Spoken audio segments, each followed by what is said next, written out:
ಇವಾಗ ನಮ್ಮ ಪಾದಯಾತ್ರೆಯನ್ನು ನಿಲ್ಲಿಸಿದಾರಂತೆ ಪೊಲೀಸರು, ಇಲ್ಲಿ ತಡೀತಾ ಇದ್ದಾರೆ.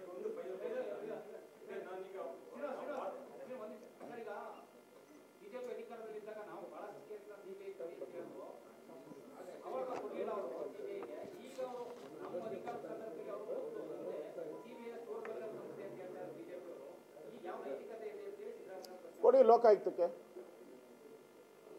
ನೀವು CBI ಕೇಂದ್ರದ್ದು ಅಂದರೆ ಲೋಕಾಯುಕ್ತ ಕೊಡಿ, ನಡೀಲಿ. ಏನಿಲ್ಲ, ನಾನು ಅದನ್ನು ಹೇಳಿದ್ದೀನಿ, ಎರಡರಲ್ಲಿ ಯಾವ್ದಾನ ಅಂತ ಹೇಳಿದ್ದೀನಿ.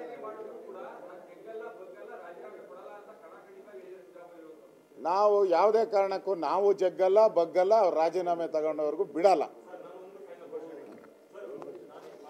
ಪಾದಯಾತ್ರೆನೋ ಪೊಲೀಸರೆಲ್ಲ ಅರೆಸ್ಟ್ ಮಾಡ್ತಾ ಇದಾರಂತ. ಬಾಲಿ ಇಲ್ಲವ್ರೆ ಅವ್ರ ಪಾರ್ಟ್ನರು.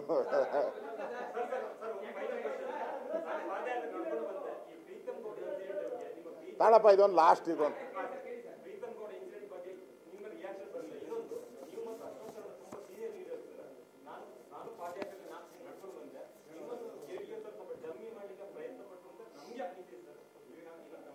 Thank you. ಈಗ ಪ್ರೀತಮ್ ಗೌಡ ನಮ್ಮ ಪಾರ್ಟಿಯ ಕಾರ್ಯಕರ್ತ, ಪ್ರಶ್ನೆನೇ ಇಲ್ಲ, ನಮ್ಮ ಪಾರ್ಟಿಯ ಕಾರ್ಯಕರ್ತ. ಈ ಏನು ಗೊಂದಲಗಳಾಗಿದೆ ಅದನ್ನು ಪಾರ್ಟಿಯ ಹೈಕಮಾಂಡ್ ಗಮನಕ್ಕೆ ನಾನು ಕೂಡ ತಂದಿದ್ದೀನಿ. ನಾವು ಅವ್ರನ್ನ ಕರೆದು ಮಾತಾಡ್ತೀರಿ.